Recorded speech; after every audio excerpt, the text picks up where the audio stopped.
என்ன பட்டு என்ன வேணும் என்ன வேணும் தங்கத்துக்கு என்ன வேணும்? ஏன் தூக்கம் வரல? என்னடி பட்டு என்ன ஆச்சு?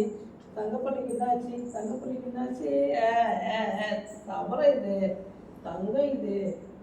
நைட்டு ஃபுல்லாக தூக்கமே இல்லைங்க.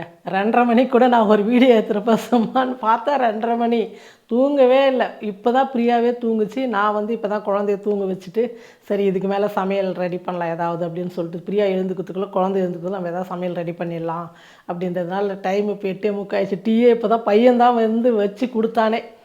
அதுவும் இல்லாமல் மாடிக்கு போய் ரொம்ப நாள் ஆச்சு. காலையில் அப்பாவே துணி கிணி துவச்சிட்டு வர போகிறதே இல்லை. இங்கே சமைக்கிறது இவனை பார்க்குறது இதுக்கே கரெக்டாக இருந்தது எனக்கு.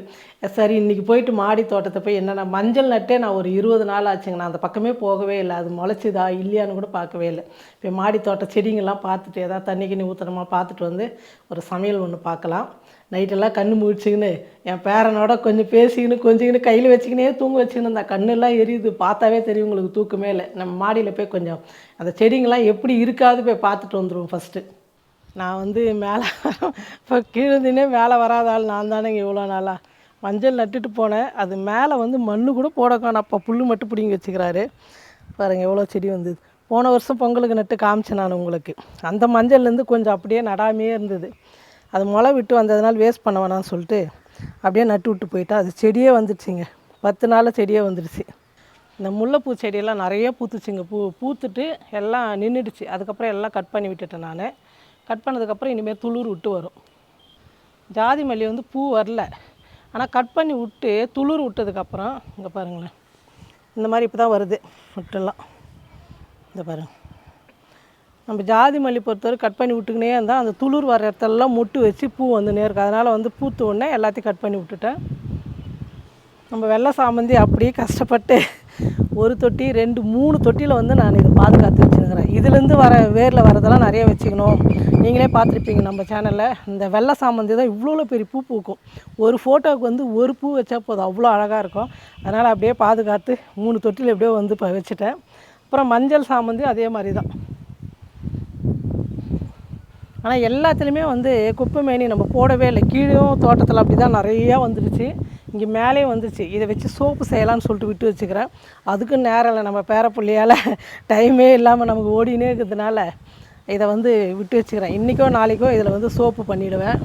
அப்புறம் இந்த பூ உங்களுக்கு வந்து இதே நான் உங்களுக்கு ஏற்கனவே காமிச்சிருப்பேன். இருந்தாலும் உங்களுக்கு கொஞ்சம் ஒரு இது நான் வைக்கிற பூத்த பூ இதுக்கு முன்னாடி அவ்வளோ சூப்பராக பூத்துச்சுங்க. இது ஃபுல்லாக ஒரு 100 பூவுக்கு மேலே அவ்வளோ அழகாக இருந்தது. நம்ம மாடி தோட்டம் இவ்வளோ தாங்க, வெறும் சாமந்தி இது தான். அப்புறம் வந்து இந்த பட்டு ரோஸ் வந்து எப்படியோ சின்னதாக ஒரு துண்டு வந்து அதை எடுத்து வச்சு அது ஒரு தொட்டியில் வந்துடுச்சு. அதுக்கு முன்னே வந்து நிறைய 10 தொட்டியில் வச்சுருப்பேன், 10 கலர் பட்டு ரோஸு. ஆனால் இப்போ வந்து எல்லாமே போயிடுச்சு. ஒன்று அப்படி பாதுகாத்து வச்சுனுங்கிறேன். அப்புறம் இதுவும் இந்த ஷோ செடி கேரளாவுக்கு போயிருந்தப்போ ரோட்டில் இருந்தது. இது ஒரு 2-3 பிடிங்கிட்டு வந்து ஒரு தொட்டியில் வச்சு அதுக்கப்புறம் ஒரு 10 தொட்டி ஆக்கினேன். அது பெருசாக வந்த உடனே அதெல்லாம் உடச்சி போட்டு அந்த வேர்லேருந்து வர்றது அப்படியே இந்த 3-4 தலைமுறைன்னு சொல்லுவாங்க பார்த்தியா, அந்த மாதிரி இதை உற்பத்தி பண்ணி வச்சுன்னுக்கிறேன். ஏன்னா இது வந்து ஷோக்கு தான், அழகாக இருக்கும். கலர் 2 கலர், அதனால் நம்ம சூப்பராக இருக்கும். நம்ம மாடி தோட்டம் எவ்வளோ செடிங்க இருந்தது பார்த்துருப்பீங்க. போன ஃபஸ்ட்லேருந்து பார்க்குறவங்களுக்கு தெரியும். எல்லாமே போயிடுச்சு. ஏன்னா எதுவும் இப்போ இது பண்ண முடியல. கீழே மண்லேயும் அதே மாதிரி தான் நிறையா செடி வச்சுட்டு அதுவும் இது என்னது செம்பருத்தி செடியெல்லாம் ஒரு 10 தொட்டி வச்சுருப்பேன். அதுக்கும் சரியான மருந்து அதெல்லாம் வந்து போட முடியல. ஏன்னா எல்லாமே வந்து 3 வருஷத்துக்கு முன்னே வச்சதுனால வெறும் மண் மட்டும் தான் அங்கே சத்து எல்லாம் போயிடுச்சு. அதுலேருந்து அதுக்கும் எதுவும் பண்ணுறதுக்கு நேரம் இல்லை.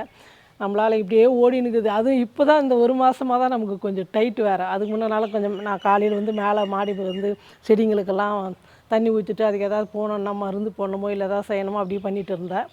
அதிகமாக வந்து நம்ம தோட்டத்துக்கு வந்து நம்ம மருந்தே போட்டதில்லை. உங்களுக்கு சொல்லியிருப்பேன். சாமந்திக்கு மட்டும் தான் ஒரு முறை நான் வாங்கிட்டு வந்து போட்டேன். அது ஏன்னா அந்த எல்லா சத்துலாம் தண்ணி ஊற்ற மழை பெஞ்சு போயிடுச்சு. வெறும் சாதாரண மண் மட்டும் தான் இப்போ இருக்குது செடியில். அதில் எப்படியோ இந்த அளவுக்கு வருதே பரவாயில்ல அப்படின்னு நான் நினச்சிக்கிறேன். இப்போ அவ்வளோதாங்க வந்து பார்த்தாச்சு. இன்னும் துணி துவைக்க வரல.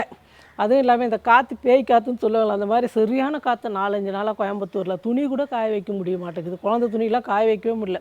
அந்த கம்பி ஸ்டாண்டில் தான் எடுத்துன்னு போய் கொஞ்சம் நேரம் தண்ணி மட்டும் ஒழுகுற அளவுக்கு போட்டு உள்ளே எடுத்துன்னு போய் போட்டுருவோம். ஃபேன் காற்றுலாம் காஞ்சிடும். இப்படி தான் பண்ணின்னுக்கிறோம். இப்போ நம்ம போயிட்டு குழந்தையும் ஊனின்னுக்கிறோம். போயிட்டு அவங்க எழுந்துக்கிறதுக்குள்ளே 2 பேரும் அம்மாவும் பையனும் நம்ம போய் ஏதாவது ஒரு சமையல் சிம்பிளாக ஒன்று பண்ணிவிடுவோம். வாங்க என்ன செய்யுதுன்னு போட்டு கிச்சனில் போய் பார்க்கலாம். இன்றைக்கி நம்ம வீடியோவில் வெஜிடபிள் ரைஸ் தான் செய்ய போகிறோம்.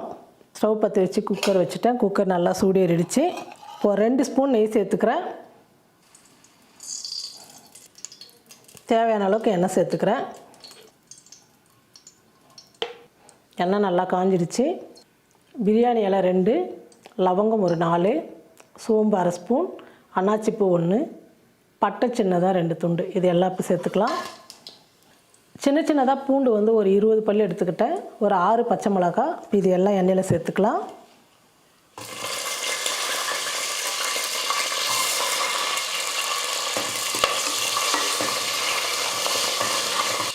பச்சை மிளகாய் எல்லாம் நல்லா வதங்கிடுச்சு. 3 பெரிய வெங்காயம் எடுத்து நீல வாக்கல் கட் பண்ணிக்கிட்டு இந்த வெங்காயம் சேர்த்துக்கிறேன்.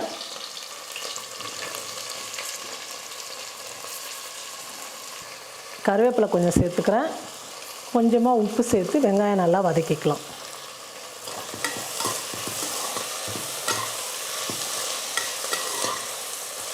வெங்காயம் நல்லா வதங்கிடுச்சு. 2 பெரிய தக்காளி எடுத்து நீல வாக்கல் கட் பண்ணிக்கிட்டேன். தக்காளி சேர்த்துக்கிறேன்.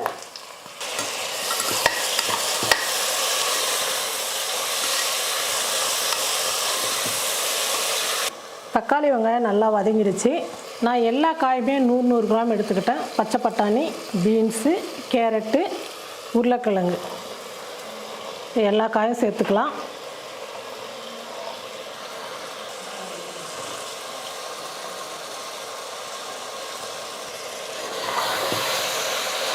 எல்லா காயும் சேர்த்ததுக்கப்புறம் நல்லா கலந்து விட்டுடலாம்.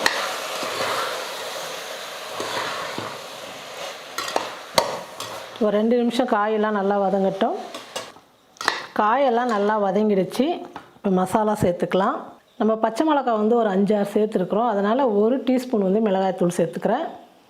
1/2 டீஸ்பூன் கரம் மசாலா, மஞ்சள் தூள் 1/4 டீஸ்பூன், இதெல்லாம் சேர்த்து கலந்து விட்டுடலாம்.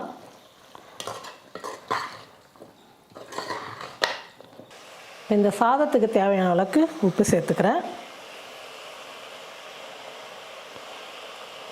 தயிர் ஒரு 4 டீஸ்பூன் சேர்த்துக்கிறேன்.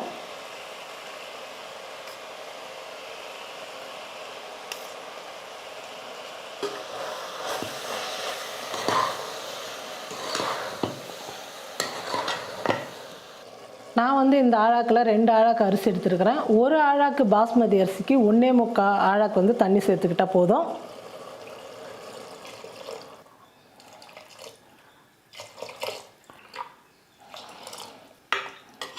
தண்ணி சேர்த்ததுக்கப்புறம் வந்து நல்லா கலந்து விட்டுட்டு தண்ணி வந்து நல்லா கொதிக்கணும்.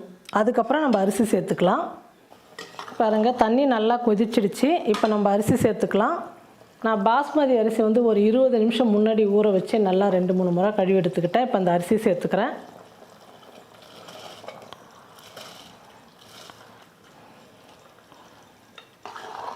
அரிசி சேர்த்ததுக்கப்புறம் நல்லா கலந்து விட்டுட்டு நம்ம இப்போ குக்கர் மூடி போட்டு மூடிடலாம்.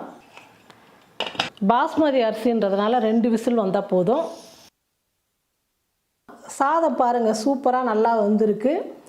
நம்ம கரண்டி வச்சு கலக்கும் போது லேசாக கலந்து விடணும். அப்படி இல்லைன்னா பாஸ்மதி அரிசி வந்து உடஞ்சி போயிடும். ரொம்ப அருமையாக சூப்பராக வெஜிடபிள் ரைஸ் வந்து ரெடி ஆகிடுச்சு. இது கூட வந்து நீங்கள் வெங்காய பச்சடியோடு சாப்பிடும் போது ரொம்ப சூப்பராக இருக்கும். நீங்களும் உங்கள் வீட்டில் இந்த மாதிரி ரைஸ் செஞ்சு பார்த்துட்டு எப்படி இருக்குன்னு சொல்லிட்டு மறக்காமல் கமெண்ட் பண்ணுங்கள், ஷேர் பண்ணுங்கள்.